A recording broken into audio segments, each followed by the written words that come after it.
Welcome in, y'all. Cowboy here. Today we're going to be talking about the Bedar in our 12-part series, covering everything you need to know about every boat in under 10 minutes. Let's go ahead and get right into it.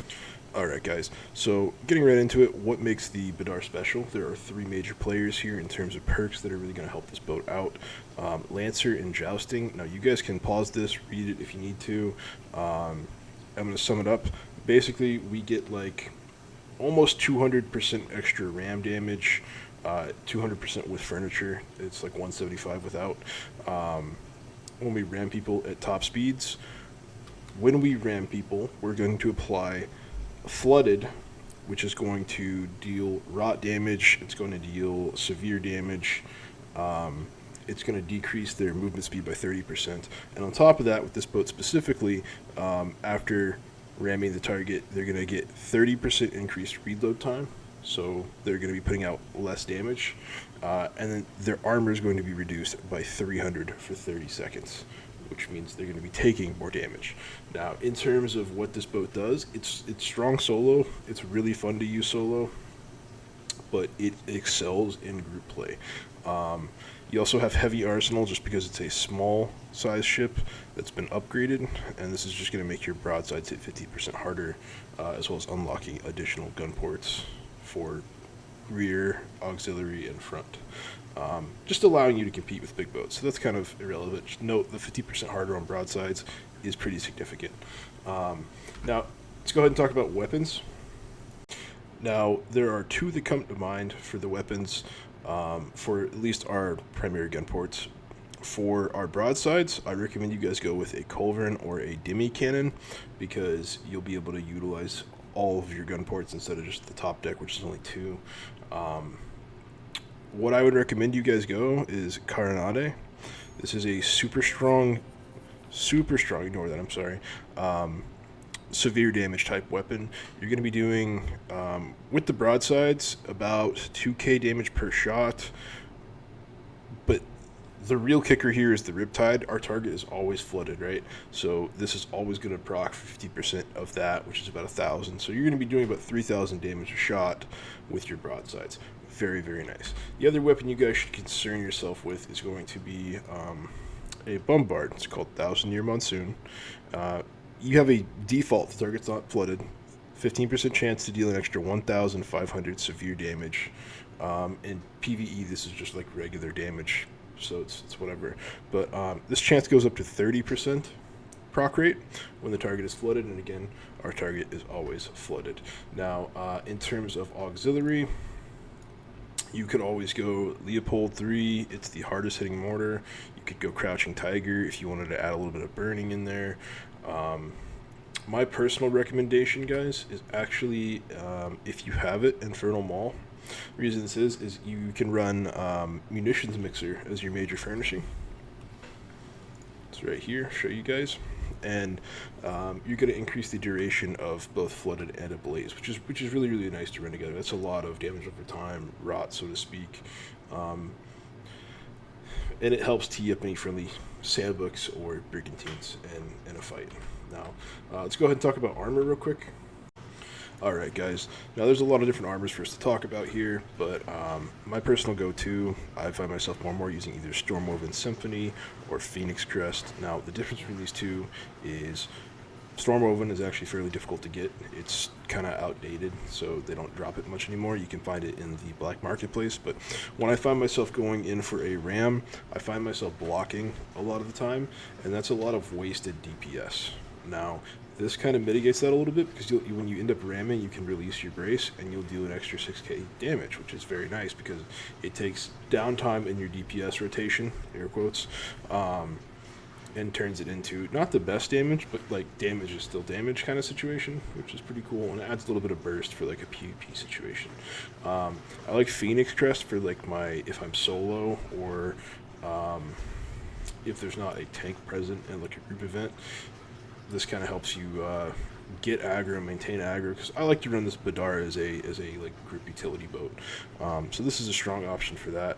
Good overall mitigations, really high burning, has electric, which is not very common, and then much higher armor. But it's going to help our brace recovery as well. If you just want to be tankier, guys, Black Prince is always a good go-to. And if you're a new player, I recommend this because it's actually very easy to get. You just complete Skurlock or the Rama quest line, and you can buy it from them for whatever their associated currency is. For me here, guys, there really is only one choice. That's going to be munitions mixer, like we mentioned earlier. Scrapper station, if you don't have munitions mixer, is okay because you will be doing a couple crew attacks throughout your time played.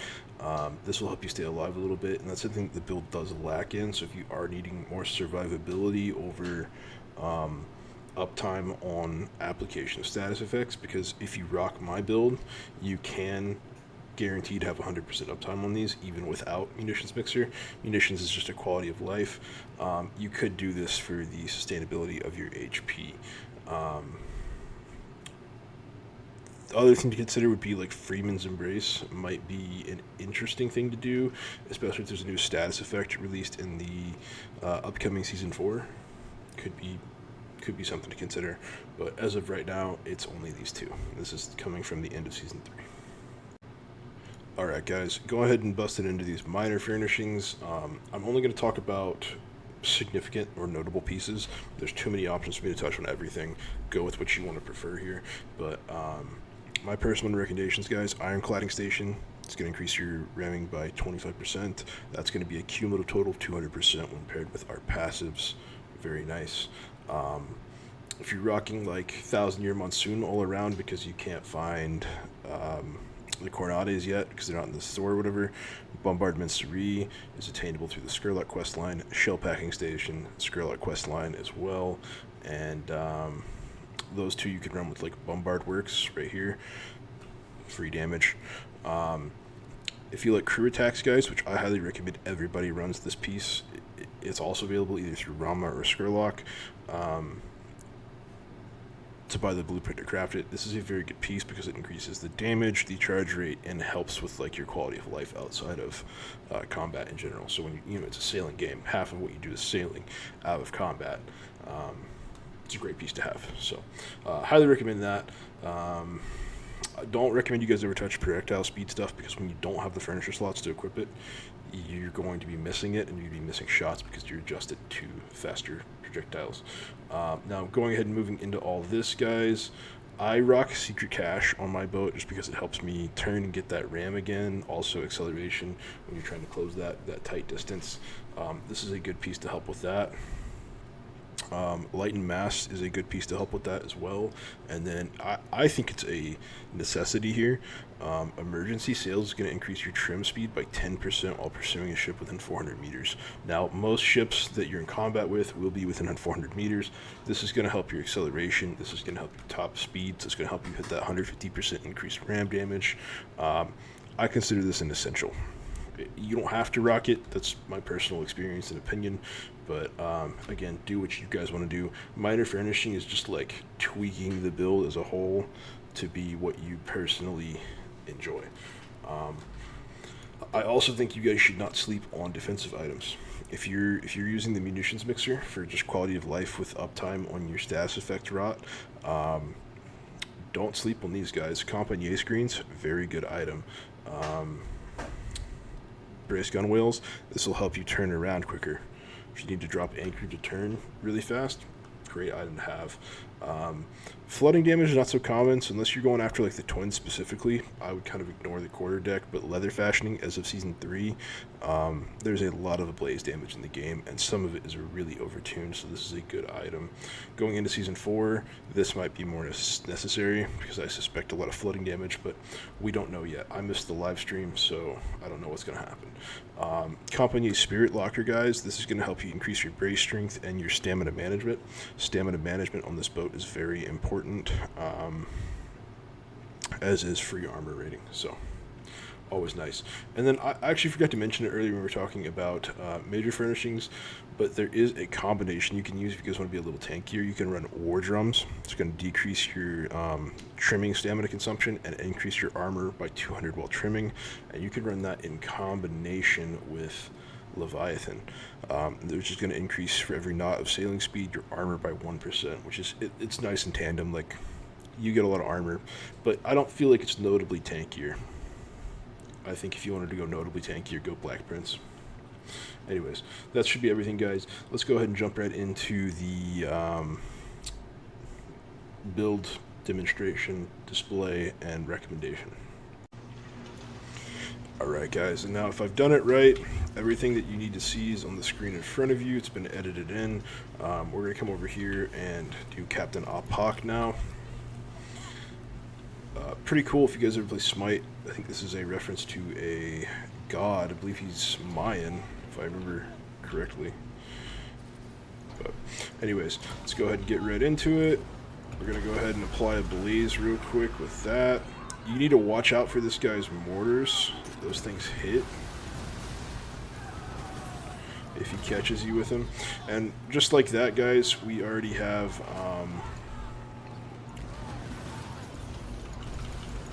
all of our status effects on this dude. We are under him. I've not seen that before. I did not know we were in a submarine, but that's cool. It's chill. And just keep your uptime on your status effects. Keep your buoys in place when you can, and keep going in for those rams.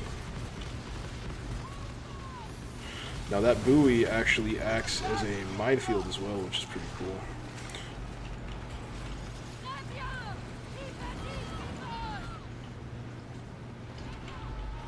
Now that's the AoE we want to stay out of right there. That can absolutely decimate your ship. We're going to go in for a ram real quick. Pretty good ram damage.